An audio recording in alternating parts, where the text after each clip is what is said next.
Ladies and gentlemen, drivers, gig workers, and everyone in between, welcome to This Week in Rideshare podcast. I'm your host, Jared Hoffa. It is Friday, August 2nd, and this week, the dirty truth behind delivery, Uber goes AV, and drivers get unlocked. Legal Rideshare breaks it down.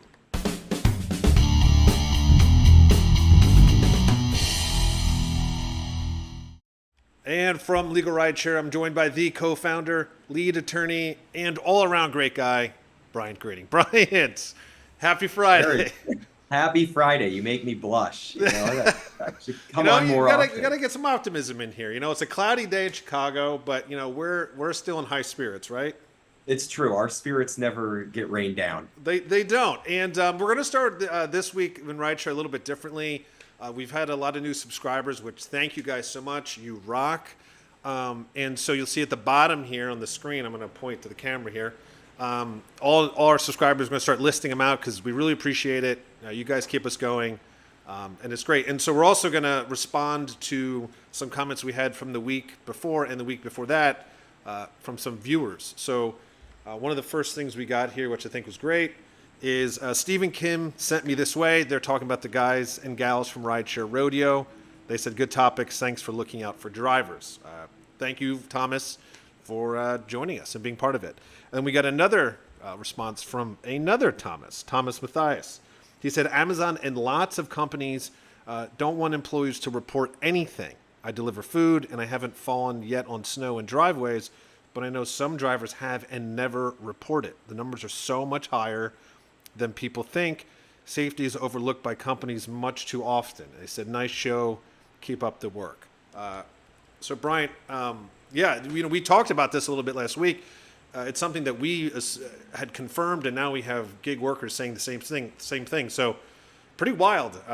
That's what's going on out there. It is, we really appreciate the comments because we want to hear from the people who are on the ground.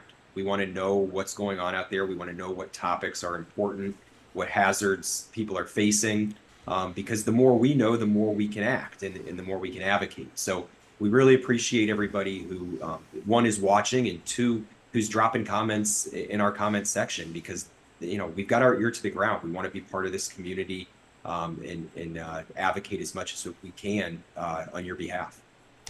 Absolutely. And that said, we're going to head into our first story. This is from an Uber Eats worker sharing his life as a delivery driver. And this is from Business Insider, and they reported, quote, in May of 2023, I got laid off from my full-time job in SEO and started driving for Uber Eats to pay my rent. I would recommend doing literally anything else than delivering food for a living. I would start my days at 5 a.m. and work till midnight, usually get less than $1 per mile, but Uber will also suggest deliveries that just aren't worth it. Like a $3 delivery, but from point A to point B is 12 miles.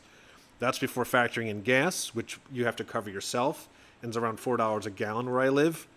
Taking all those orders means you're almost paying Uber to work. Maybe 1 out of every 40 orders is truly worth your time. I could be waiting for hours too. Sometimes I needed to make money to eat, so I would throw a couple gallons of gas in and only take home $20. That meant I couldn't pay bills. I was just making enough to survive. Fortunately, I had a good support system of friends to fall back on. If it wasn't for them, I would have been sleeping in my car. Wow.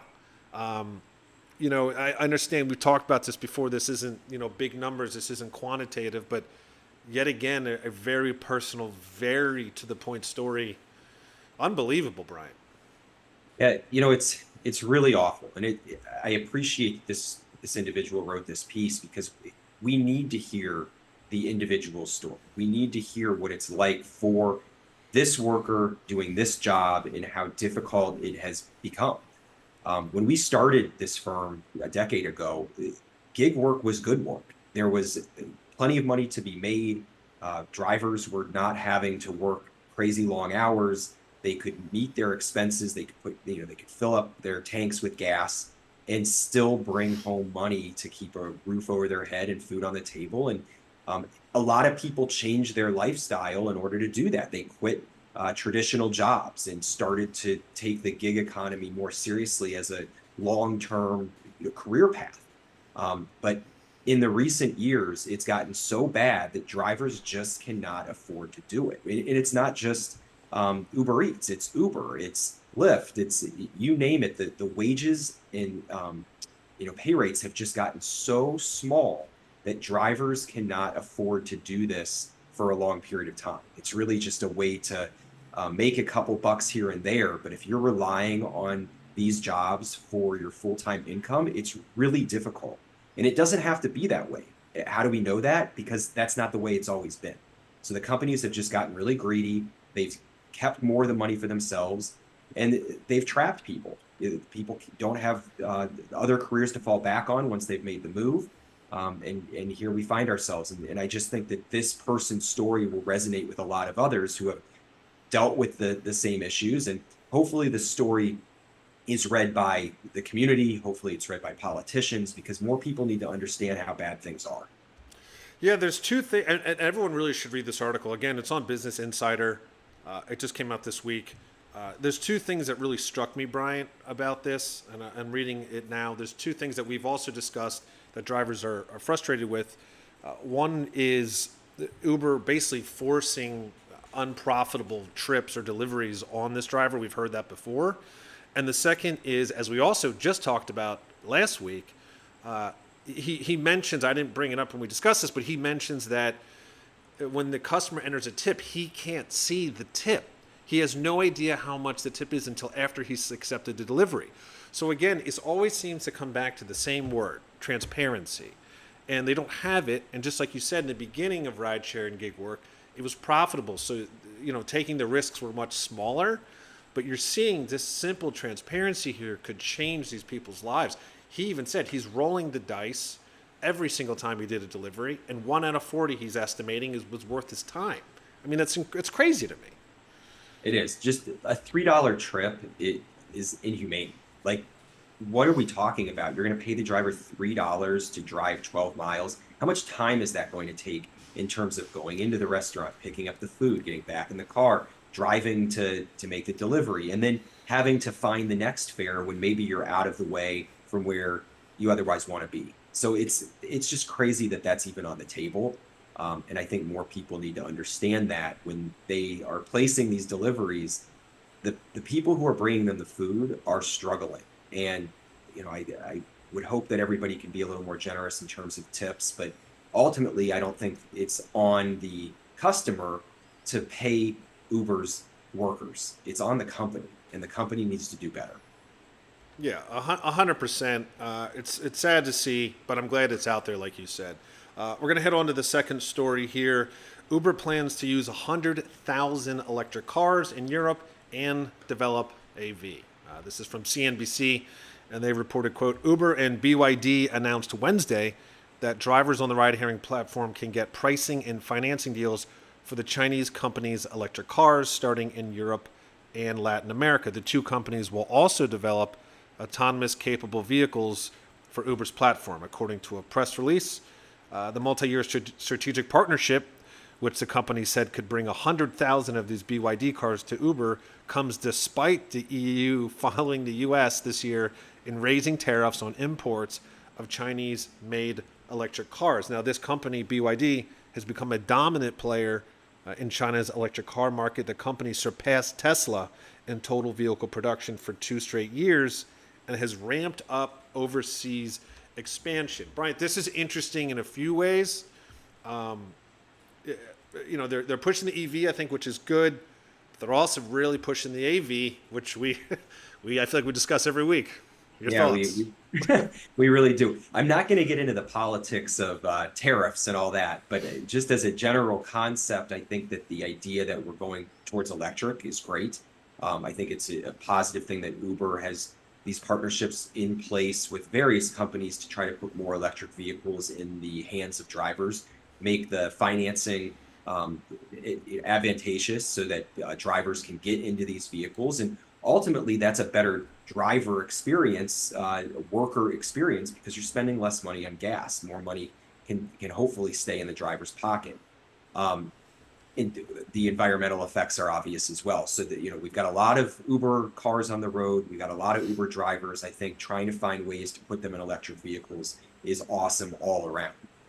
In terms of the AV, as you've said, we we talk about this a lot.